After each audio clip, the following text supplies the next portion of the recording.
December 17th, 1944, Bastogne, Belgium.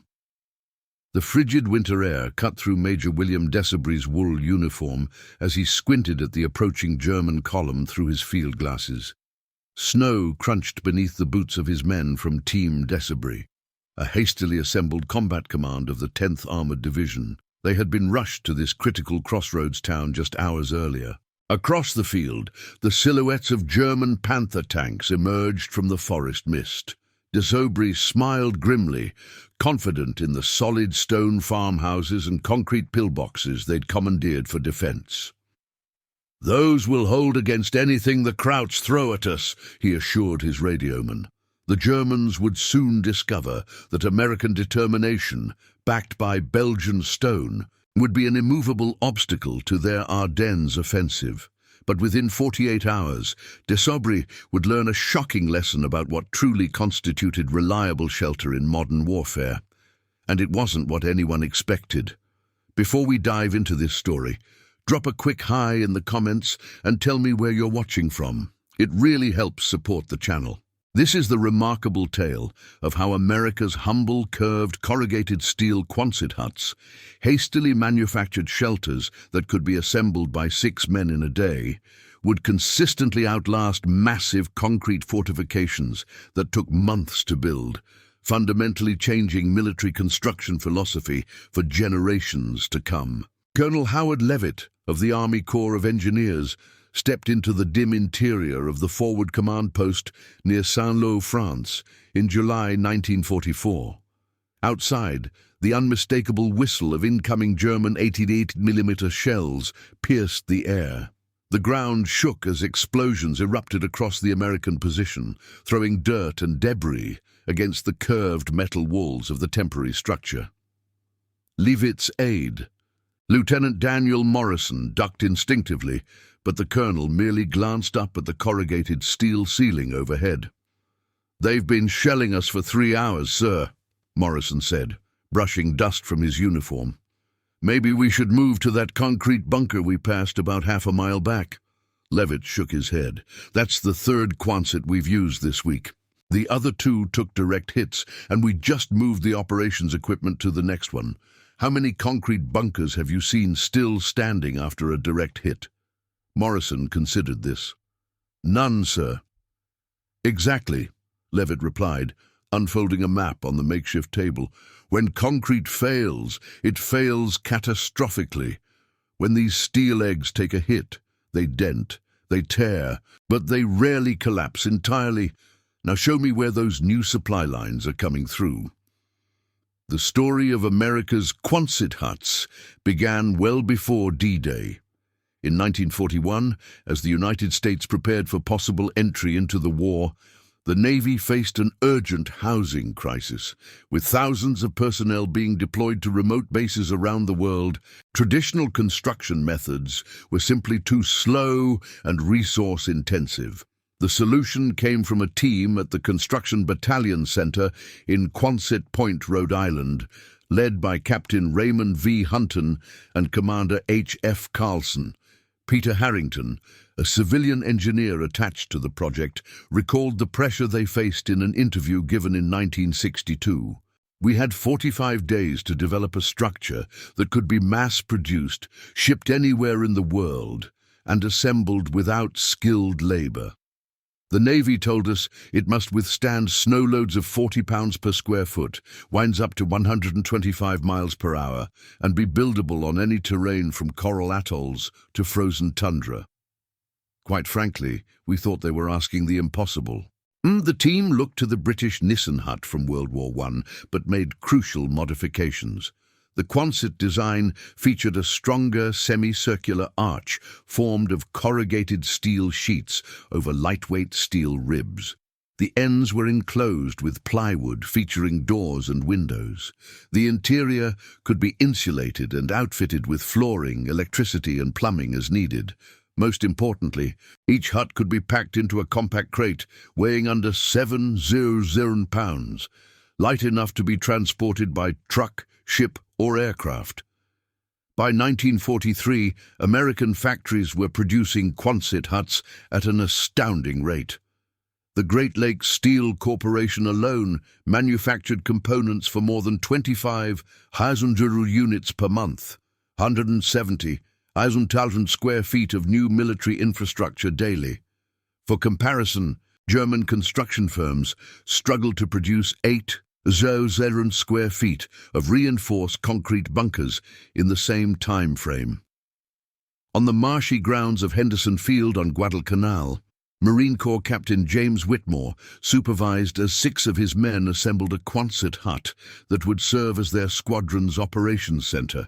The Japanese had been driven from the airfield months earlier, but still controlled much of the island and regularly shelled the American position.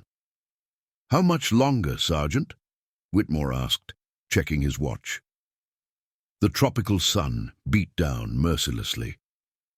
Sergeant Frank Doyle hammered in another bolt, securing a steel rib to the wooden floor platform. "Another hour, sir, maybe less if Reynolds stops complaining about the heat." Private Reynolds, a lanky Nebraskan, grunted as he helped position another curved sheet of steel. "With respect, sir, it's 102 degrees and the humidity's about 95%. These metal sheets are like frying pans." Whitmore smiled sympathetically. "Keep at it. I've been promised we'll have the electrical fans installed by evening. Besides, you should have seen what we were using before. Tents that leaked like sieves and collapsed in every storm." The men worked steadily, and by mid-afternoon, the 20 by 48-foot structure stood complete. That same day, just 3 miles away, a Japanese engineering unit was still laboring on a reinforced concrete command bunker that had been under construction for 6 weeks. It would never be completed. American artillery found its range the following morning. While Quonset huts were proving their worth in the Pacific, they were also being deployed across Europe following the D-Day landings. Lieutenant Colonel Margaret Wilson of the Army Nursing Corps wrote in her diary on July 30th, 1944, "Our field hospital has been established in a cluster of 12 Quonset huts, about 5 miles from the front. Yesterday, we took in 78 wounded from the fighting around St. Lo.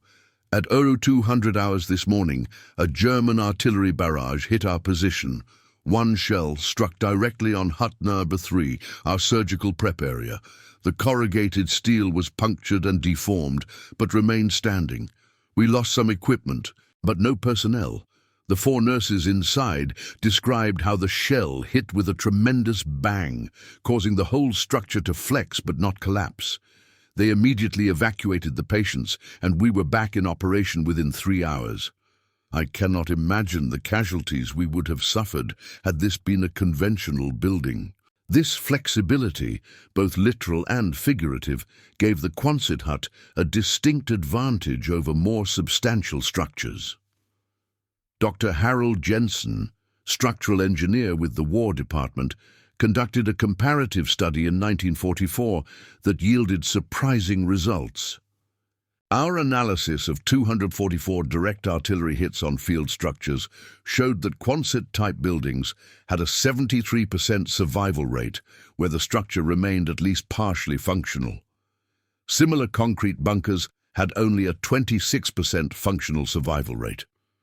The primary reason is that concrete, while stronger under compression, fails catastrophically when its tensile strength is exceeded. The corrugated steel of prefabricated huts deforms plastically, absorbing energy without complete structural failure.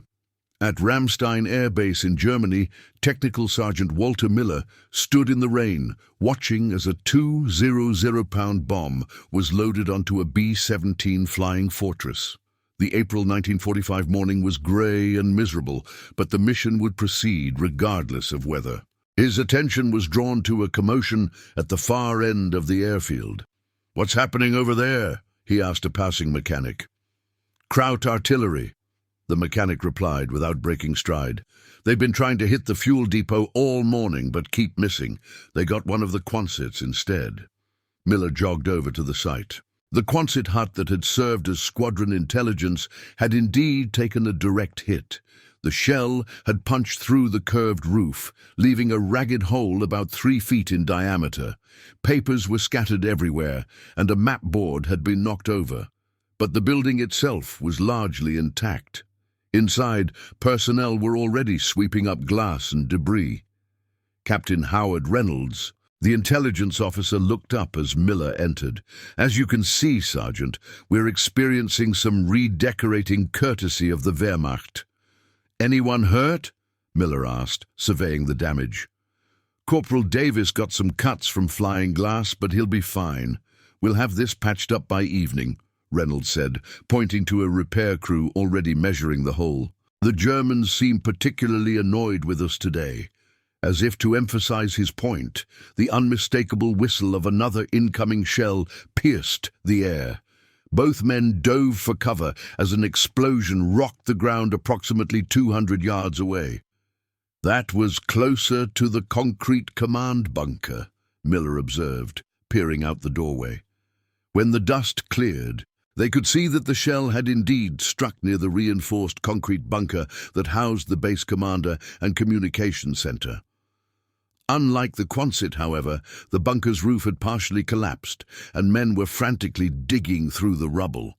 "That's the difference," Reynolds said quietly. "When concrete fails, people die. When these tin cans get hit, we sweep up and carry on." The contrast between German and American approaches to military infrastructure was stark. The German military, drawing on their experience from World War I, invested enormous resources in the construction of massive concrete fortifications. The Atlantic Wall alone consumed over 17 million cubic meters of concrete and 2 million tons of steel, enough to build a highway from Berlin to Paris and back 3 times. Individual bunkers in the Siegfried Line required up to 4 Zero man-hours to construct.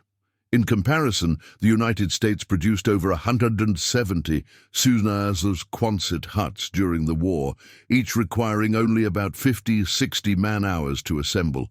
A standard 20 by 48-foot Quonset used approximately 3,500 pounds of steel, while a comparable concrete bunker required over 25 pounds of reinforcing steel plus 94 pounds of concrete. Major General Leslie Groves, who would later direct the Manhattan Project, conducted an efficiency analysis in early 1943. For every ton of steel and concrete allocated to fortifications, the German war machine produces approximately 18 square meters of protected space. The American Quonset system yields approximately 130 square meters per ton of materials. This 7-fold advantage in material efficiency translates directly to our ability to project force globally, while the enemy remains fixed in place, defended by immobile fortifications that consume their dwindling resources. This efficiency extended beyond materials. German concrete bunkers required skilled labor: engineers, concrete specialists, carpenters, and reinforcing steelworkers. Each bunker in the Atlantic Wall required an average of 25 skilled tradesmen working for weeks. In contrast, a Quonset hut could be assembled by 6 untrained personnel in less than 8 hours, following simple pictorial instructions. On the windswept island of Adak, in Alaska's Aleutian chain, Seabee Chief Petty Officer Thomas Garfield supervised as his crew unloaded Quonset components from the supply ship that had just docked. The thermometer read -15 degrees Fahrenheit, and wind gusts topped 40 miles per hour. "How are we supposed to build anything in this?" grumbled machinist's mate Richard Thompson, his words nearly lost in the howling gale. "Same way they're doing it in New Guinea, where it's 100 degrees, Garfield replied, checking off items on his clipboard. "That's the beauty of these things. Weather doesn't matter much." By nightfall, the first 3 Quonsets stood completed, already housing the advance team's communications equipment and sleeping quarters. Lights glowed from within the insulated structures, and diesel heaters maintained a comfortable 68 degrees, despite the Arctic conditions outside. "We'll have the entire base, 47 buildings, finished in 3 weeks, Garfield told the base commander that evening. Try doing that with conventional construction in this weather. Halfway around the world, on the scorching sands of North Africa, a similar scene played out as army engineers erected a field hospital comprising 20 Quonset huts in just 4 days. The adaptive nature of the design proved crucial in environments ranging from Pacific jungles to European forests to Arctic tundra. The true test of the Quonset system came during combat. On Okinawa in May 1945, Marine Sergeant David Patterson crawled through mud toward a Japanese machine gun nest that had pinned down his squad. A sudden barrage of American artillery crashed around them, prompting Patterson and his radioman to seek shelter in a nearby Quonset that had been converted to an aid station. They had barely made it inside when a Japanese 75mm shell scored a direct hit on the structure. The deafening explosion sent everyone sprawling. Steel groaned and buckled, but the basic structure held. Patterson looked up to see a 3-foot hole in the roof, with twisted metal edges curling inward. Rain began to pour through the opening, but remarkably, no one inside had been seriously injured. "If this had been a regular building, we'd all be dead," the medical officer said, already directing his corpsman to move patients away from the leaking roof. "Seen it a dozen times. When brick or concrete takes a hit, the whole thing comes down." What Patterson witnessed was a phenomenon engineers would later call graceful failure, the tendency of the Quonset design to deform rather than collapse catastrophically. The corrugated steel absorbed and distributed impact energy, while the multiple fastening points prevented progressive collapse. Even severely damaged Quonsets typically maintained enough structural integrity to protect occupants, unlike conventional structures that could pancake when load-bearing elements failed. At the Rhine-Main base near Frankfurt in September 1945, Colonel James Hargrove of the Army Corps of Engineers conducted a controlled test, detonating charges equivalent to various artillery shells against both a standard Quonset hut and a captured German concrete bunker. The results shocked even the experienced engineers. The concrete bunker, while withstanding smaller explosions, catastrophically failed when subjected to a charge equivalent to a 115mm artillery shell. The reinforced concrete roof collapsed entirely, crushing test mannequins placed inside. The Quonset, while severely damaged by the same explosion, maintained its basic structural form. The corrugated panels were torn and distorted, but the steel ribs remained in place, creating sufficient void space for survival. The difference is psychological as well as physical, Hargrove noted in his report. Personnel inside a concrete structure experience greater shock trauma due to the rigid transmission of blast energy through the structure. The flexible Quonset dissipates energy through deformation, reducing the shock experienced by occupants. This surprising resilience made Quonsets the preferred choice for forward medical facilities, ammunition storage, and command posts, locations where structural failure could be catastrophic. Major Elizabeth Dawson of the 56th Evacuation Hospital recorded in her journal on February 3, 1945, "Our Quonset surgical ward took a hit from a German 88 today. The shell punctured the roof, but didn't detonate inside. Probably a manufacturing defect, thank God. But here's the remarkable thing. We didn't even evacuate the building. Our engineers patched the hole with a piece from a damaged Quonset nearby, and we continued operating on patients throughout." The psychological effect on the wounded is significant. They see us continuing our work despite being under fire, and it gives them confidence. I can't imagine maintaining that composure in a conventional building with chunks of ceiling coming down around us. This psychological advantage extended to the builders as well. Army psychiatrist Captain Jerome Feldman conducted interviews with engineering units in both Europe and the Pacific theaters, finding that Seabees and Army engineers derived significant morale benefits from the rapid completion of Quonset projects. The ability to transform a muddy field into a functional base in days rather than months gives these men a profound sense of accomplishment. Feldman wrote, "Unlike traditional construction where progress is slow and the final result may be months away, Quonset builders see immediate results. A unit might arrive at a barren location in the morning and be sleeping in completed structures by nightfall. This visible progress combats the feeling of futility that often accompanies wartime assignments." In the Solomon Islands, Navy Lieutenant Commander Robert Samuels led a CB battalion that established a complete naval air station, including hangars, barracks, mess halls, and maintenance facilities, in just 17 days using prefabricated Quonset components. The same project using conventional construction methods was estimated to require at least 4 months.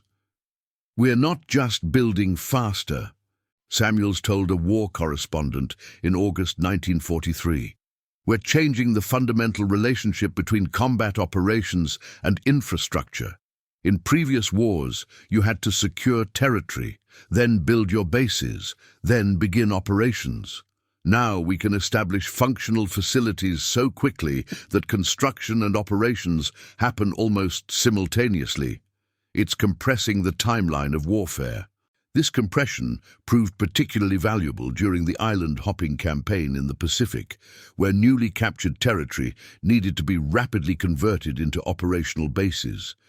Within 48 hours of securing an island, Seabees could establish the basic infrastructure needed to support continued operations, an achievement impossible with traditional construction. On Tinian Island, in July 1944, Seabee Chief Walter Morgan supervised as his men assembled a cluster of Quonsets that would soon house the ground crews for the 509th Composite Group, the unit that would later drop the atomic bombs on Japan. The relatively small island was transformed from a battlefield to a massive airbase in a matter of weeks, with over 500 Quonset huts forming the backbone of the infrastructure. "You know what's going inside these particular huts?" asked Seaman Thomas Lewis, tightening bolts on a steel rib. "Not our concern," Morgan replied gruffly. "We build 'em. Someone else decides what goes in 'em. But I've heard rumors this group's got something special brewing." Lewis nodded toward a concrete structure being built nearby, one of the few on the island. "How come they're using concrete over there if these Quonsets are so great?" Morgan lowered his voice. "That's for the Enola Gay's atomic bomb assembly.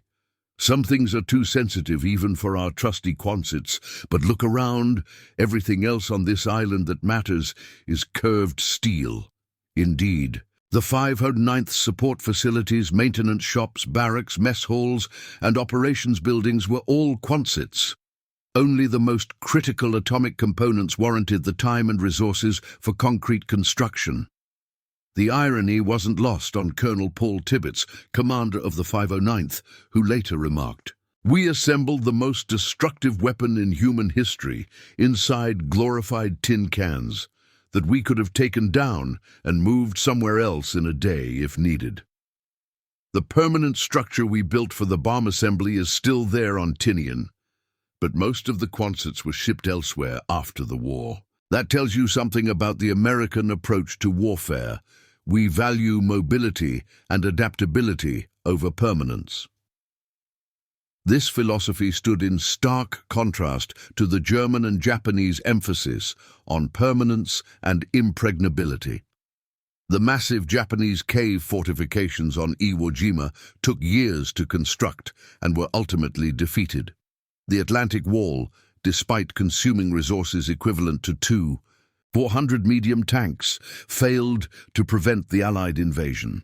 Meanwhile, American forces established over 600 new bases worldwide during the war, most built around the humble Quonset hut. As the war in Europe wound down, Lieutenant Peter Harrison of Army Intelligence found himself interviewing captured German officers about their perceptions of American military infrastructure. "It was all temporary," complained Oberst Wilhelm Müller, former commander of an artillery regiment. "Everywhere the Americans went, they built these curved metal huts. We would target them, score direct hits, and the next day they would be rebuilt or replaced. It was demoralizing. We spent years building the Siegfried Line with millions of tons of concrete, and your bombers reduced it to rubble. Yet your flimsy structures kept functioning despite our best efforts. Harrison pressed the German officer. So you're saying our temporary approach was actually more resilient than your permanent fortifications? Müller stared at him for a long moment. In the traditional sense, no. Your huts were not stronger. But in the strategic sense, yes. When our bunkers were destroyed, they became useless masses of broken concrete. When your huts were damaged, they were quickly repaired or replaced. You Americans never seemed to run out of them. This resilience through replaceability represented a paradigm shift in military infrastructure. Rather than attempting to create invulnerable structures, an impossible goal in an era of ever more powerful weapons, the Quonset approach accepted vulnerability but minimized its impact through rapid replacement. Statistics compiled after the war told the story clearly. The United States military built approximately 170 Quonset huts during World War II at a cost of about $800 each in 1940s dollars. A total investment of $136 million. The German Atlantic Wall and Siegfried Line cost approximately $200 million in contemporaneous dollars for a fraction of the usable protected space.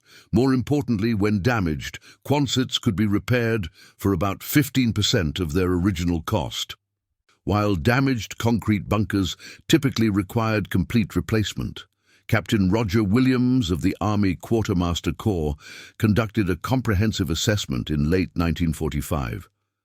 For every dollar invested in Quonset-type structures, the U.S. military received approximately 3 square feet of usable protected space. Traditional construction yielded only about 0.8 square feet per dollar. Moreover, the average lifespan of a Quonset in combat zones was 271 days before requiring significant repair, while conventional structures averaged only 114 days. When measured by protected man-days per dollar invested, the Quonset system proved 8 times more cost-effective than traditional construction. This efficiency translated directly to combat effectiveness. By dedicating fewer resources to infrastructure, more could be allocated to weapons, ammunition, and logistics. The 300 tons of steel saved by using Quonset huts instead of conventional construction was enough to build approximately 5 Sherman tanks. On a personal level, the Quonset hut became deeply ingrained in the experience of American service members. Army Nurse Lieutenant Martha Reynolds wrote to her sister from a field hospital near Remagen, Germany, in March 1945. Our little curved roof world has followed us all the way from England to Germany. Same green canvas cots, same pot-bellied stove in the center, same plywood floors that creak when you walk across them at night. There's something comforting about it. Stepping into a Quonset feels like coming home, even when home keeps moving every few weeks. We took some artillery fire last night, and one of our Quonsets has a hole you could throw a helmet through, but we patched it with canvas and carried on. The Germans seem perpetually surprised that we don't build more permanently, but why would we? The war moves forward, and so do we. This sentiment was echoed across all branches of service. Marines in the Pacific, Seabees on remote islands, Army units in Europe, and Air Corps ground crews around the world all shared the experience of the Quonset hut. It became a symbol of American pragmatism, functional rather than impressive, efficient rather than permanent, and ultimately more effective than its more substantial counterparts. In August 1945, as the war came to its conclusion, Warrant Officer James Patterson stood in the door of a Quonset hut at North Field on Tinian, watching as B-29 superfortresses took off on routine bombing missions to Japan. He had been on the island for nearly a year, maintaining aircraft engines in the sweltering heat. The curved metal building behind him had been his workshop through typhoons, Japanese air raids, and the mundane daily grind of keeping the massive bombers flying. "They're saying we'll be going home soon," remarked Sergeant Frank Miller, joining him in the doorway. "Wonder what'll happen to all these huts?" Patterson shrugged. "Some will probably stay. Others will get dismantled and shipped somewhere else. That's the beauty of them. They're not stuck here like all that concrete we poured for the runways." "Funny to think about," Miller mused. "The Japs spent years digging bunkers and caves on Iwo and Okinawa, and we beat them with stuff we threw together in a day." "That's the American way, I suppose," Patterson replied. "We don't dig in. We keep moving."